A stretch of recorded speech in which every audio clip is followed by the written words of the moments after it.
Hello, hello! Today's a great day, isn't it? In this episode, I'm going to gush about ThreatLocker. Why? Well, currently they're my biggest sponsor, which makes them my favorite sponsor. But what I'm saying is that this whole episode is brought to you by ThreatLocker. But don't worry, I found some pretty great stories from them that I think you'll find interesting and educational. So let's go. These are true stories from the dark side of the internet. I'm Jack Rhysider. This is Darknet Diaries.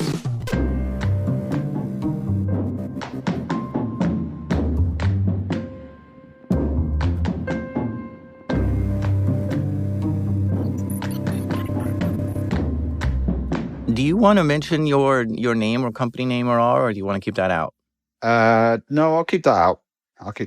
Just, I guess that's just to do with the fact that we don't want people to know what we use.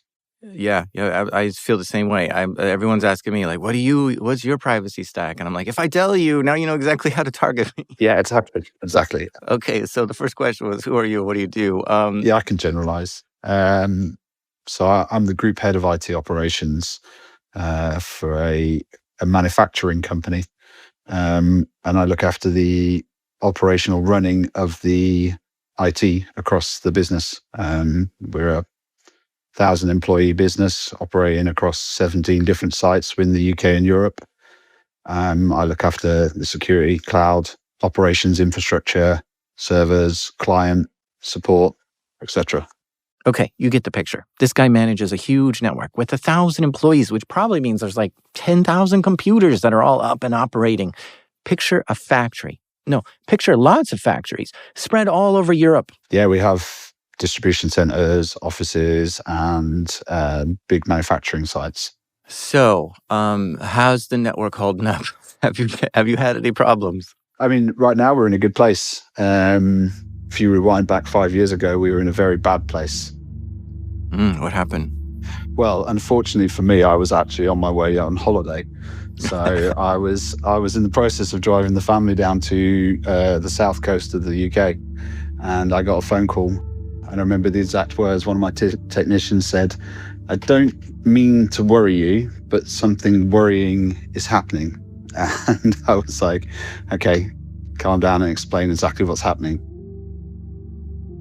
He was like, "I've just had a ticket in where somebody's tried to go to some files and all the files are all renamed." And I was like, "What do they say?"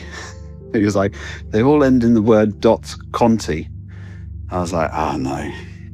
Yikes. Conti is a type of ransomware. Well, it's kind of more than that, actually. It's practically a full company that's in the business of ransomware. They're Russian-based, and they build the ransomware, but then they have sort of an affiliate program that someone could use their ransomware and go infect a company, and then that person will get a cut of the money if the company pays a ransom. It's devastating and brutal to be hit with it, and this doesn't sound good at all. So I had to make phone calls, continue to drive the rest of the 3 hours remaining of my 6-hour drive because I had my whole family with me, drop them off, and then turn around and drive 6 hours back, making furious phone calls the whole way. Yeah. Oh my gosh. Is there a protocol? Is there a go-to run book or something that, like, okay, if ransomware comes in, here's the button we hit. Here we got to turn the network off as fast as we can, or something to keep it from spreading? Do you have a procedure in place? We do now. We didn't then. A number of the people in my team had experienced situations like this, kind of, but not on the scale that we got hit on this. And I know 5 years ago, it was a long time ago, and a lot of things have changed, and a lot of things that people are more aware of what to do and to have those sort of playbooks in place. And we had an element of what do we do? And the first thing we reached to was, let's turn everything off. But too much turmoil was going on and making too many calls and trying to deal with everything. And I just remember at one point, my senior infrastructure engineer just told everybody to shut up and give him 5 minutes to think, because everybody was just asking too many questions and we were trying to work out how we respond to this. Yeah, I imagine it's a really hard time to focus. So how bad did it spread, or how bad did it knock you out? Well, in the space of 15 minutes, it encrypted all 250 servers. And like I said, it hit about 350 endpoints as well. So the 250 servers, were those all Windows servers? Yes. Okay, so your whole infrastructure is down. Yep. Geez, I mean, that sounds like business is going to stop. Yeah, and it did. It stopped at that very moment in time. And we assembled a team. I had a very nervous 6-hour drive back, making loads of calls to everybody, trying to work out what's going on, work out which way to go. Had to get people to sites. This was on a Friday afternoon, around about 4:15 that it happened, which is quite a common tactic used because people are just switching off on a Friday afternoon. And we pretty much just had to just turn everything off and then work out where we go from there. Give ourselves some headspace to think, because it was just too quick. We just couldn't react to 15-minute window. A lot of CISOs, CEOs, we reach out and they say, I would like to be a guest on your show. And I always say, well, only if we're going to talk about the worst day of your life. Because that's the kind of stuff I'm interested in. Would you say that this was the worst day of your life as far as career-wise goes? I say that to everybody who I talk to about it, which I don't actually like talking about it, because taking myself back to that day, that, sinking feeling in your stomach, it is absolutely the worst, most stressful situation I've been through in my career, hands down. I think I did 27 days straight after that. Yeah, I mean, you've got to even worry if your job is on the line here as well, because if you're the one in charge of this sort of stuff and now this is what happened, there are people blaming you. Well, I mean, that's the first thing that comes into your head. Well, after you've tried to work out how to deal with everything, you think, am I going to get blamed for this? But then very quickly after that, you realize you've just got to focus on actually doing what you are paid to do, because ultimately, hackers and people that are trying to attack you are trying to attack you all the time. And it's a constant battle. Okay, so you drive back frantically, you arrive late night Friday. Do you go right to the office in the night? Yep. Wow. And then, so I mean, there's a lot of people out there, armchair experts that are just like, well, you just restore from backup. Like, what's the big deal? I mean, the problem with that is you don't know whether they're in the backups. You don't know whether they were already in your environment and they were just waiting for the right time to push the button, which we thoroughly believe they were. So what we focused on was stopping everything and then working out how did they get in, where did they come from, what method did they use to actually spread and initiate the attack. Good point. It's like trying to set up dominoes when your cat is on the table. You want to get rid of the threat in the network before beginning to restore it. If you restore and the thing just reinfects you, that's a waste of effort. And maybe it'll show them where your backups are kept and infect those too. So once we've worked that out, we then established a process to be able to check our backups, check each VM as we brought them back online. We established a protocol for rebuilding machines. We printed signs off at the doors of every office and told people where to go with their machines so that we could rebuild them. We kind of employed the whole red, amber, green process. What's the red, amber, green process? So every laptop, until it's checked, is considered red. Then it goes into amber as it's being worked on, and green is good to go back to the user. Okay. Pretty simple, but it keeps it easy to manage because you've got a small team, and I have a team of, there was 10 of us at the time, and you're managing the throughput of upwards of 600 laptop users at multiple sites. So you need a process to check in, check out everything. Yeah, I mean, their devices were toast and you were just re-imaging them from a fresh image, right? Yeah, but we'd lost our imaging servers. Oh, geez. Yeah. So we had to rebuild them manually for a while until the team that were dealing, my sort of sub-team that were dealing with the servers, were to the point where they were bringing the imaging servers back up. And then you've got users wanting to know what's going on. You've got middle management, senior management, board of directors. Everybody wants to know what's going on. And that completely flusters the situation. So you can't get a clear head to actually focus on the task at hand. Yeah, I imagine there's a bunch of emotions to manage in this, which is stuff I don't think anyone talks about, right? You look at the CISSP manual, and they don't explain. Okay, well, you're in the middle of of a breach situation. Here are the emotions you're dealing with, and how to detect them, and what to do about them. There's definitely moments where you kind of just sit there and you feel like maybe you can't actually do this. Maybe you can't get it back. There's an element of shaky hand syndrome, and anybody can claim to be cool and calm until they're actually in the trenches with this situation. And it can really, there was a lot of, team fighting and arguments and falling out and people popping under the pressure. It was a hell of a ride. When you say popping, what was some of the stuff you're thinking? Well, I had like a team member walk out because he didn't agree with a certain methodology to fix one thing, and another team member fall out with another team member, and arguments happening on meetings while we were trying to work out what's the best methodology to bring something back online or to grant somebody some slight access. Because I turned around to the business and said, look, I can get us back from backups in about 5 days. But if you really want the best solution, give me 3 weeks and we will build it back how it should have been done in the first place. What a proposal for leadership to decide on, huh? Business is down. There is no manufacturing happening, no shipping, no revenue coming in. And the question is, do we get business back up as fast as we can? Or, because those old systems are end of life and need to be replaced badly, take advantage of this outage and upgrade everything properly and build for the future? And of course, this incident is all that the business leadership can focus on. All other meetings and projects are canceled until business can come back up. Okay, so what path did they choose? 5 days, 3 weeks, or somewhere in the middle? 3 weeks. Really? They wanted the whole thing. I mean, that's an ambitious thing to say, I'll redo the entire infrastructure properly this time. 3 weeks? Yeah, They didn't mind being down for 3 weeks. Well, sort of what I did was make sure that certain services came up as reasonably quickly as possible. So, email communications, and then focused on a major system of here or a major system there, and slowly brought everything back on. But by getting some of those primary services back up and running, I was able to then get the headspace to concentrate on the other 80% of the business.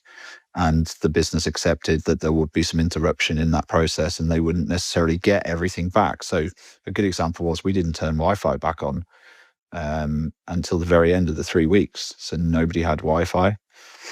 That was to stop rogue devices turning up and undoing all our hard work. What if there was still something running on a laptop that we hadn't got to or identified? Internet was shut down at every single site. And then we kind of had like a board where you had every site and all the services and sort of, the red, amber, green of when we are ready to start bringing stuff back on. Yeah, that's got to be the moment of truth, When you flip the switch on and bring the network back up, are you sure every device got cleaned up? Because Conti is notorious for spreading quick. So if you bring the Wi-Fi up and there's just one device that's still infected, it will try to spread all over again. They really need a solution that could give them visibility and, crucially, be able to stop this from spreading again. We bought Malwarebytes, the enterprise platform version of Malwarebytes, and paid quite a lot of money for it. But quite quickly found that it wasn't really doing the job that we'd hoped. It was good as a helper, as an assistant to check machines for being clean, servers and whatnot. But it didn't really do everything. It was more of in the traditional sense of a signature-based scanning tool more than it was anything else, and it found some registry entries and things. So then we started looking, well, what do we actually need to put in place? We need an endpoint solution, an actual proper EDR, but we don't feel like that's good enough or going to protect us 100%. So we probably need something that's going to do application control, as in application whitelisting. So I reached out to a bunch of suppliers whilst at the sort of tail end of that 3 weeks and was like, can you find me something that does this? And one supplier actually said, we use ThreatLocker in our environment ourselves. And so I jumped on a call and had a demo, looked at the software, and I was like, that's amazing. I need that right now. And that's where we discovered ThreatLocker. So what was amazing about it, Teal? it stopped everything from running if you didn't allow it to run. It's as black and white as that. Stops everything from running? Okay, let's think about that. You know the difference between a router and a firewall? They're both network devices. They look at the packet coming in or the data going in, and then to decide where it needs to go and then send that along. At their core, they're very similar. But there's a big difference. A router really, really, really wants to get all the packets to pass through it and on their way. But a firewall really, really wants to stop every packet from going through it. See, by default, a router permits everything, while a firewall will deny everything, which means the firewall acts as a security guard, stopping everything it doesn't like. But the router acts like a public park. Just anyone could come and go. And so you have to poke holes in the firewall if you want anything to get through it. So the question is, when you go to run an app or a game or anything on your computer, should it act like a router and just permit anything you try to open? Or should it act like a firewall and say, hold on, buddy, you need a permission slip to open that? Traditionally, all our computers just do what we tell them to do, which makes sense. Open app. Okay, done. Because when you need to use an app, you obviously need to use it. But the thing is, malware is tricky. It's sneaky. It's hiding. It's being quiet. But it's also opening and running and doing stuff without us seeing, all secretly in the background. So what ThreatLocker does is it says, okay, let's start by blocking every app from opening and running. But if you, the user, wants to open something, just ask and we'll let you open it. We just want to block apps that you didn't try to open or apps that you don't actually need. And we figured in a world where we've just been absolutely burnt to high hell, we need to stop everything running unless, of course, we allow it. Every single device, server, client, we needed to know that it was not going to run anything that we did not want it to run. And the supplier was using it in their own environment, which is always a very good sign. That if the person trying to sell you it is also the person that is using it. And we were like, yep, how quickly can you get me the installers? So when you get ThreatLocker, it goes through a learning period where it just listens and allows everything. And from there, you get a sense of what apps everyone in the business is using.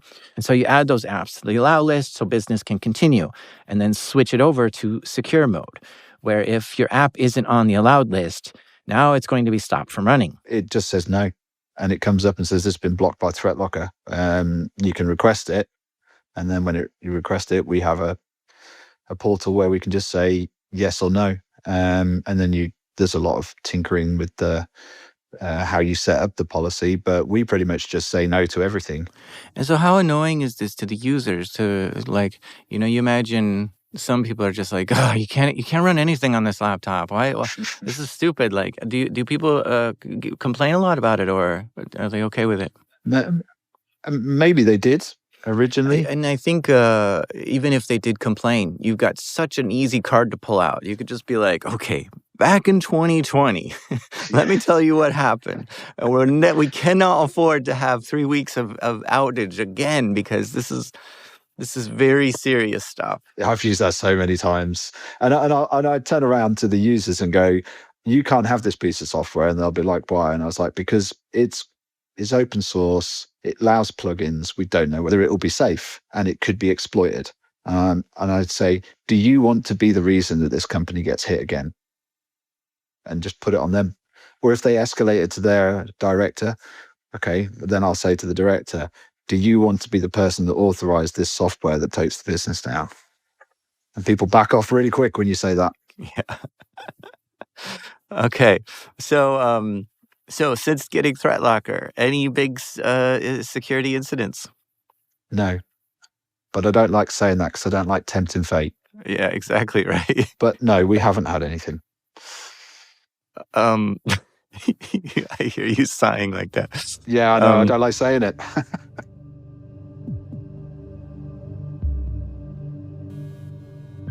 Ransomware is the most successful business model cybercriminals have ever invented.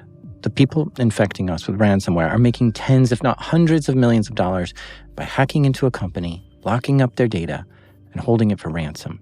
It's on the rise even. Just last month, I heard it's more ugly than ever. It's also one of the most disruptive types of cyber attacks. When a company gets hit with it, it becomes a huge deal. Companies have gone out of business from ransomware. So I wanted to talk with someone who defends companies from this type of attack. Yeah, my name's Hunter Clark. I'm one of the cybersecurity engineers at ARC Technology Consultants. My main focus is around endpoint security and how we can help organizations implement some of those zero trust principles in their organization. ARC is an MSSP, which is a managed security service provider, which means they take care of a bunch of people's networks. A lot of businesses don't have a cybersecurity team to keep their network safe, so they hire an MSSP who can keep an eye on everything and help keep it secure. And one of the networks he was put in charge of securing was a hospital. Yeah, there's a lot of servers in the environment that run, applications that are critical, that, like imaging software, um, you know, solutions that the doctors leverage to diagnose patients. A lot of it runs on servers, so those are typically what we try to secure. So he took a look at this hospital's network, and it didn't have very sophisticated security tools. So him and his team brought in ThreatLocker, installed it on all the servers and computers, and went through the learning process of what apps are normal in the network, and then locked it down so no new apps could run. Along with that, they installed an EDR, an endpoint detection and response tool, to monitor for suspicious activity. And then they suggested adding multi-factor authentication, or MFA, on all the internet-facing portals and computers. But the hospital said no. They didn't have the budget for implementing MFA. They didn't want to have to train users on how to use it, and doctors complaining about having to use MFA. So they did not have MFA. Okay, well, if they don't have the budget, they don't have the budget. You do what you do to protect them with what you've got. But late one night, something happened. The incident originated obviously in the middle of the night, as all incidents do. But we got a call from the EDR MDR solution that we were using, that there was someone in the environment. And this is something that people should consider, is that not all MDR solutions are created equal. Some of them will pull the fire alarm, but not help you put out the fire, right? So they'll let you know something's going on, but not necessarily step in to stop it until they're able to get a hold of you. And in this case, it happened at 3 a.m. and we received the detections that something was going on, and we're able to then, early the next day, 5 a.m., 6 a.m., whenever we got up, start investigating what had actually happened. And that was whenever, as part of that investigation, we started looking into ThreatLocker logs to see, what did the threat actor try to do? What user account was likely compromised? Seeing the threat actor bounce around to different servers. And that's whenever we saw that ThreatLocker had blocked the solutions that the threat actor had planned on leveraging, such as AnyDesk and rClone. Someone got into the network, gained access to a Windows server, tried to infect it with ransomware, but ThreatLocker denied it. Nice. Okay, but how did they get in? The threat actor had bought credentials off the dark web for a domain administrator account for the environment, and was able to just remote in through the VPN and had full domain admin rights across the environment. That darn VPN. I mean, VPNs are great. It allows you to connect securely into a company from home or on the go. They are essential even. But they also are exposed to the internet. They're a portal into a company's network. But that's something that should be super secure, since it is out on the internet. But in this case, all that was needed to get into this hospital's VPN was a username and password, which happened to be for sale on the dark web. How wild is that? A username and password is not good enough to keep people out anymore. One of the questions that came up was, would MFA have prevented this event from happening? And it was a pretty clear yes, that if MFA would have been implemented, then at least that initial access, the threat actor would have had to find a different way in than through the VPN. Anyway, this is why there's defense in depth. You want layered security so that there are multiple places that should have stopped this attacker. And they were lucky that they had ThreatLocker to stop this. But this attacker was clever and motivated. And even though they were stopped, they weren't done yet. This hospital system used to be made up of multiple different hospital locations. A few of them had been sold off, but they still needed to maintain VPN tunnels between the sites because of certain application dependencies that the hospitals hadn't had time to build in their own environment. So because of those VPN connections, to the threat actor, it looked like it was just one network, right? It probably looked to them like it's just one big connected network, but really they ended up bouncing to a different hospital system that was not a customer of ours, that obviously did not have ThreatLocker in the environment, and was able to deploy what they needed on those devices. Oh no, they bounced from this hospital to another hospital that was connected internally and were able to do damage there. The threat actor ultimately reached out later that week saying, hey, we compromised your environment. We have terabytes of data. And they wanted the hospital to pay hundreds of thousands of dollars in ransom to get it back. Whenever this happens, right, the company, if they have cyber insurance, they should read their cyber insurance, because it probably says in there that if the in event of an incident, you need to call us, because we have instant response companies that we trust, that we want to have involved in this. So that's what happened. And as part of that cyber insurance, there's also usually some sort of will negotiate on your behalf with the threat actor to try to get that ransom cost dropped as much as possible. So with the knowledge that we had of what ThreatLocker was able to see, they're able, I know, to drop it by quite a bit. I don't know exactly the number it dropped, but I'd heard that they were able to negotiate pretty effectively because they knew what the threat actor actually had been able to get to. Okay, so they lowered the ransom and then they paid the ransom. Yeah, this hospital system did end up paying the ransom. The hospital was able to ask the threat actor, hey, how can we improve? How can we get better? What should we be doing? And the threat actor responded saying that they quickly realized that ThreatLocker was on the Windows devices, so they knew that they wouldn't be able to use those for the purposes that they intended, and they began to pivot to other locations in the environment that did not have ThreatLocker.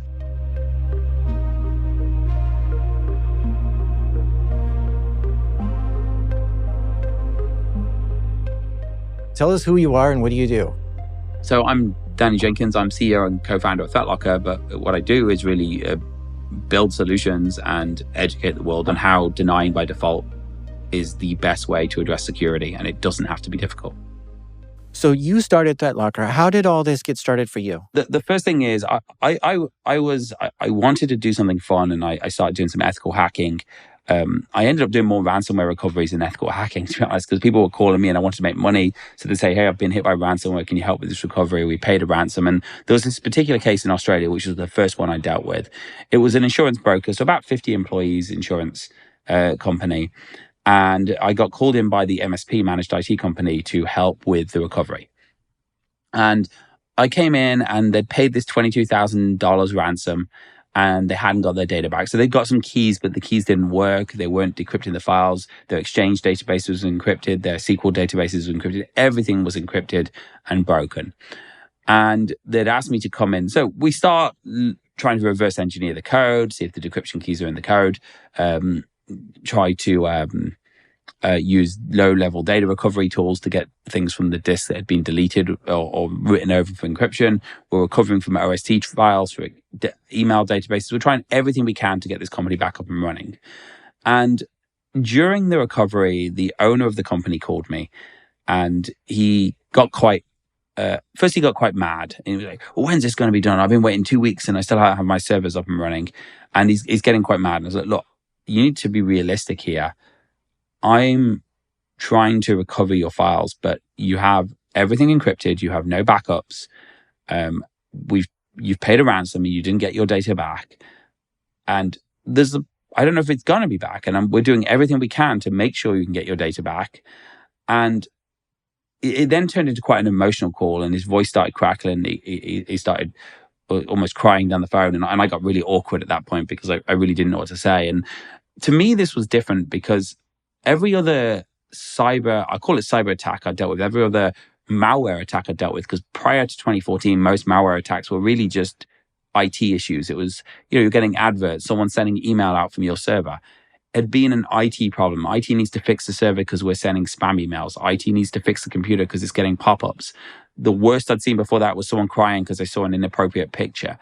And what I did was it suddenly hit home that this is a real problem, and this guy's going to lose his entire business, and he's close to retirement age because somebody decided to download a piece of software. And I didn't at that think, I'm going to go and start a company to solve this. What I said to the IT team and what I said to him after we managed to recover enough, was you need to use application control. You need to block software by default. And he said to me, okay, well, I'm going to go and do that. And then the IT team told him that Danny's stupid. Don't listen to him. That's not viable. We can't do that. And I went out to prove him wrong, and I couldn't prove him wrong, the IT team. And that was really when the first time we said, well, let's try and build something to prove him wrong. And I kind of went back and forth on this idea quite a bit because it wasn't an easy lift to build a solution for this. But we had to, it was really, in 2017, we had a product, we had a concept product, and I still wasn't sure this was the right thing to do because we knew in order to make Zero Trust viable, and today we've got 70,000 companies that use our product, from small businesses right up to some of the biggest companies in the world, federal government, airports, banks, everything. But back then, I was like, I need to make this so it's viable for everyone. I need to make it so we can deploy application control. We can block software by default. We can ring fence applications and make it so you can deploy it in hours and days, not months and years. And I wasn't sure that it was going to be viable without me hiring hundreds. Well, I ended up hiring hundreds and hundreds of people.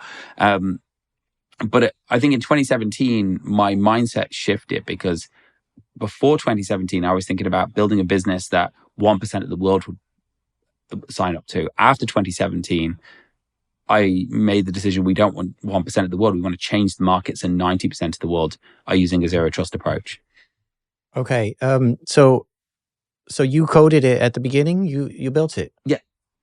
Yeah. So I coded the first version, and there's 4 parts to ThreatLocker, if you like. There's a service, there's a driver, there's a portal, and there's an API.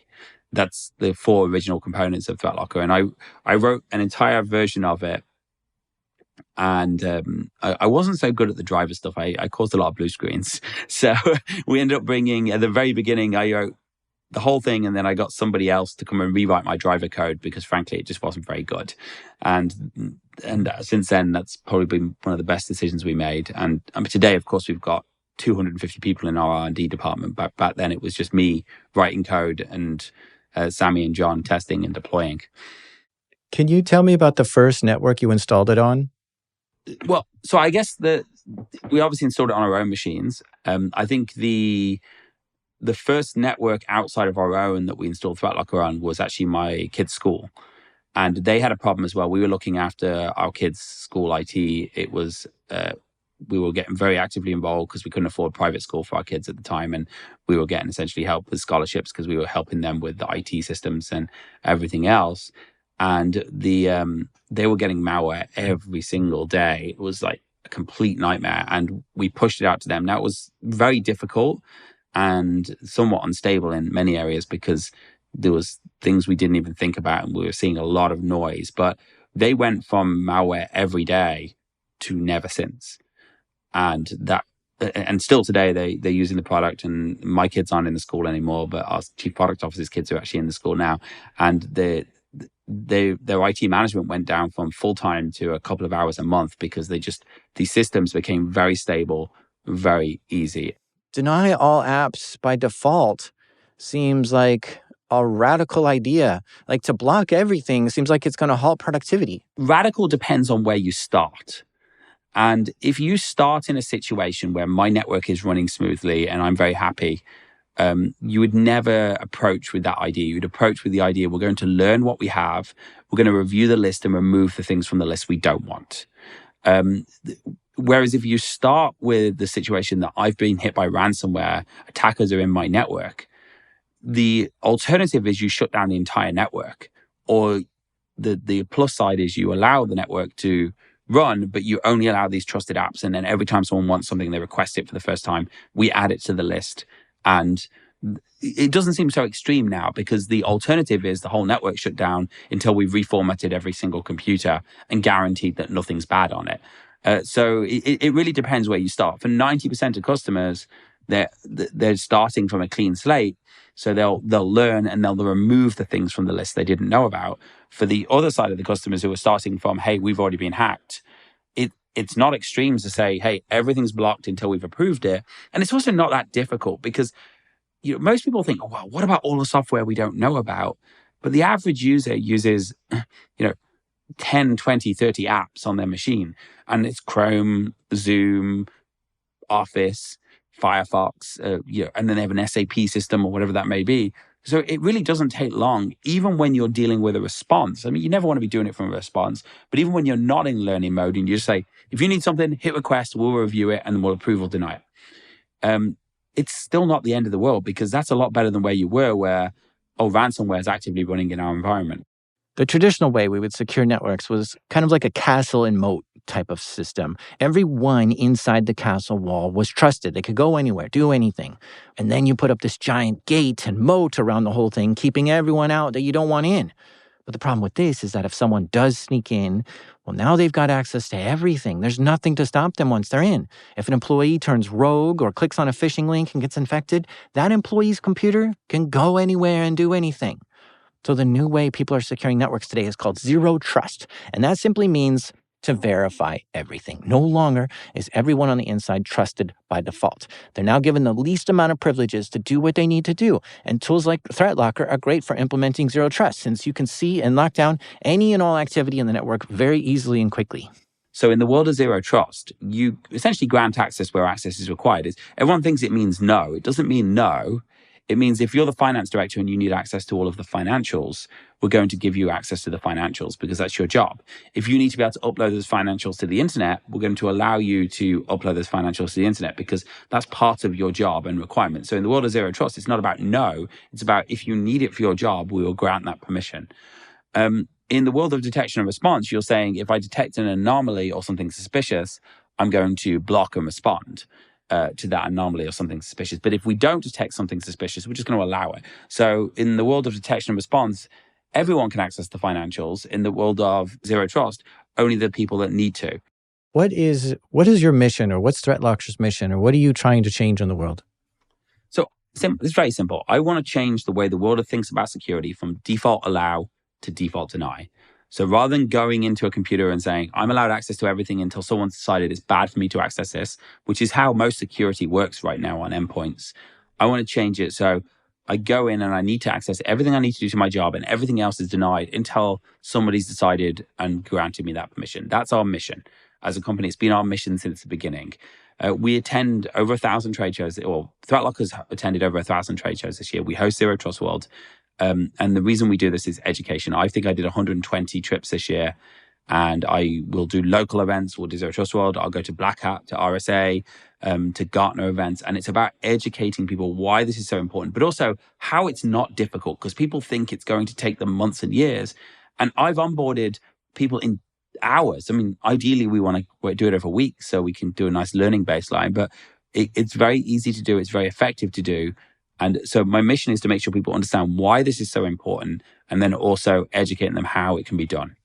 Yeah, so educate me, educate us. So you say deny by default. You could explain why that's so important, or even pick another topic and say, this is what else is important to me. Okay, so deny by default is so important because think about this. If we go back, and we've never, as a world, we've never been very good at stopping viruses. I mean, let's face it, we go back to 2001, we had the love bug virus. It infected a third of the world's business computers. Now, that virus said, I love you, and emailed your friends and said, I love you. So it wasn't the end of the world. We had the blaster virus after that. All of these times we had antivirus, we were denying by exception. We were allowing by default and denying by exception. And we weren't very good at doing that. In 2007, 2008, we started seeing botnets, emails being sent out. Again, people were getting malware all the time. They were sending these spam emails. They were getting pop-ups. But it was a problem, and it was an IT problem. We switched to 2014. We start seeing malware that actually encrypts files and takes down businesses. Malware and software are the same thing. They're literally written in the same languages, work the same way. The only difference is the intent at which it was created. So every piece of software you run on your computer, whether it's Angry Birds or Logitech support app or Microsoft Office or Google Chrome, or a piece of ransomware, can see all of the files that the user who runs it can see. So you don't have to be an admin. If you're a finance director, if you're in sales, it can see all of your files.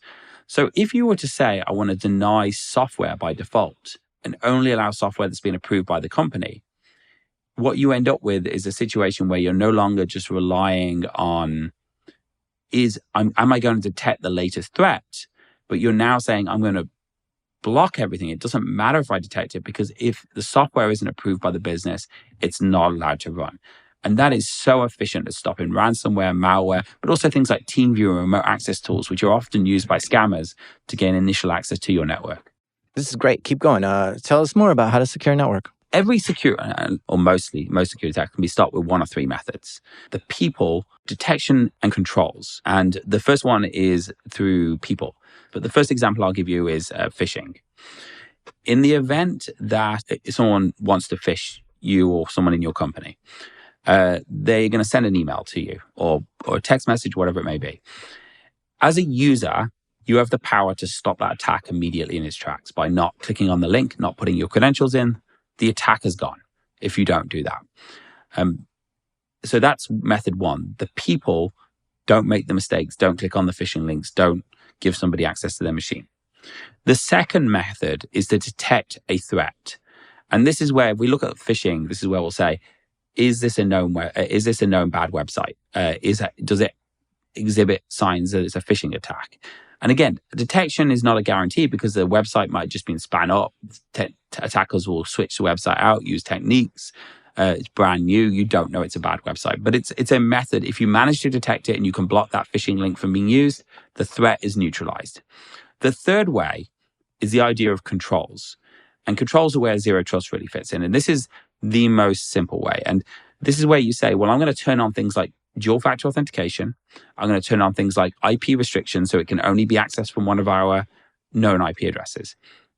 And when you do this, you basically say that I accept my user might click on the link and give the attacker, my password or their password. I accept that my emails of security may not detect the phishing email, but I won't accept that they can still get into my machine. So what I'm going to do in addition to this, I'm going to restrict which IP addresses can log into my Microsoft Office tenant to only the IP addresses of my devices. And I'm also going to enforce dual factor authentication. So the password by itself isn't allowed. They're going to have the user's physical device. As an IT or security professional, this is the controls are the only thing that you actually can control.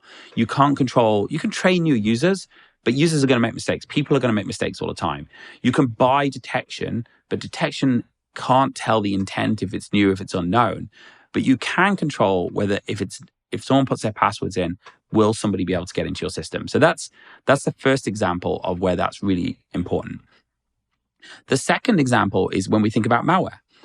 I can put a antivirus on a machine and say, if you download known malware, block this known malware from running. And Windows Defender comes shipped with every machine, and sometimes it blocks the malware, sometimes it doesn't. I can tell my users to never download attachments, don't open things that you don't know where their source is. And if the user doesn't do it, the threat is foiled. But I cannot guarantee either of those two are going to apply. If I block untrusted software by default, if 1 and 2 fail, 3 is always going to be successful. And this is where security has to be. And if we go back to even the 80s and the 90s, we didn't used to have firewalls on our network. We didn't used to have firewalls on our computers. The Windows didn't have a firewall built in until Windows XP. And we'd get constant malware, and then Microsoft would patch it, and then we'd get malware again, and Microsoft would patch it. Microsoft released the firewall on the computer, and suddenly malware from a user dialing up to the internet or connecting to a broadband connection vanished, and it became people downloading malware because they implemented a we deny network traffic by default policy. That's how all security should operate. Do you have any statistics that you can tell me that tells me that ThreatLocker is effective? I mean, when I go to the doctor and they give me medicine to prevent an illness, I don't know if it actually prevented the illness because I can't tell if I got ill and the medicine fixed it, right? So if ThreatLocker is here to prevent ransomware, how do I know it worked? So I will tell you, so I've got 70,000 roughly companies that use ThreatLocker, and I think did you say 70,000? 70,000 companies that use ThreatLocker, from small businesses through MSPs right up to large some of the biggest software companies, banks, financial companies, hospitals, airports in the world. So it really is a mass scale. Not a lot of them go through MSP. So if you take an MSP, they have 100 small businesses, they'll manage it. I have never had a customer with a ransomware case that wasn't ignoring obvious signs. So like we will send a report out saying you have your machines in monitor only mode. And the bottom line is and there's no such thing as unhackable. But the only way somebody, if you go out and you install network control and you close ports and you stop untrusted software and you stop PowerShell accessing things, nothing's impossible, but it's almost impossible to get through that. And if I look at those 70,000 businesses, I'm tracking about 125 ransomware cases on them, and every single one of them has been pure. Their machines were not secured, or the other one we see is where they had open ports on their hypervisor, and someone got in, they shut down the VMs and put them in safe mode or something like that. But if they followed the policies that they followed, we're going to stop untrusted software, we're going to close ports and only allow them to trusted devices. I have never seen a case where somebody gained access to a machine. ThreatLocker is hiring, but beware. They'll tell you in the interview that it's the hardest job you'll ever have. Yeah, I mean, every person that we hire, we make sure that they're aware this is going to be one of the hardest jobs they've ever had. Because look, I try and always say to I make sure everyone in the company knows we are not supporting a software product. We are supporting a hospital, an airport, a government agency, a local business. And when someone calls in and they're having a problem, and the thing is about what we're doing is we often, I would say 70 to 80% of our support tickets have nothing to do with us. And the reason people call us first is because if you say, well, I've got an EDR and I've got a zero trust endpoint security product, and suddenly one piece of my dental software is not working, it's very, very easy for you to say, well, assume it's to do with zero trust. Always. Like I've spent literally 4 hours proving and diagnosing and working with a competitor of ours on the EDR space to say, look, you have a problem here with your software. We'll uninstall ThreatLocker. We'll show them the issue is still happening. And then we'll actually go in with a vendor and say, you've got a problem with your software here. And because I think it's easy to assume that zero trust is the problem, but most of the time it isn't. But you've got this culture change, which you're trying to change. So people have to know it's hard. But I think it's also incredibly rewarding. I think what we do is, there's nothing better than a feeling that we just stopped a major ransomware attack. My door never gets closed. My phone is never turned off. But I always say to anyone, if you can't fix a customer issue and you can't get someone else to help you, go over to the development department, go over to your peers. But also at the end of the day, if it's 2 a.m. in the morning and it's not working, come and call me.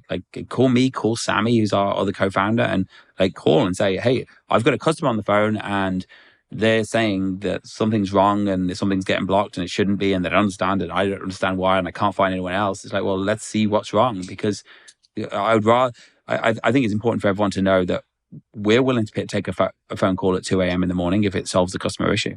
And how many phone calls do you get a month during your sleep? Probably 6 or 7. Jeez. And I hope you get paid overtime for that. Yeah, no, but I think it's, we have a 24-hour. I mean, we have customers in Australia, we have offices in Australia, in Dubai, in Dublin. We have staff in 11 different countries. We have customers all over the world, and I think it's more important that we solve the issue for the customer, and that's the bottom line.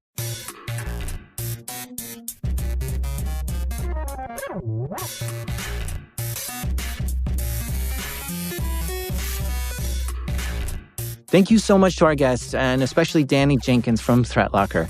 To learn more about them or to get a free trial, visit ThreatLocker.com.